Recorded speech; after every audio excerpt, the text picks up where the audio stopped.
עכשיו תמונה עם קצת סקייל, קנה מידה.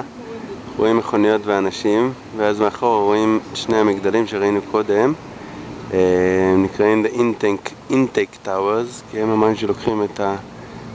המגדלים שלוקחים את המים לתוך הטורבינות הענקיות. פשוט גדלים פה הם לא יאומנו. זה רק הצד החשוף של הסכר. העומק שלו עוד זה 100 מטר בערך. זה שוב האגם לייק מיד שנוצר מהסכר. פשוט גדלים אימתניים.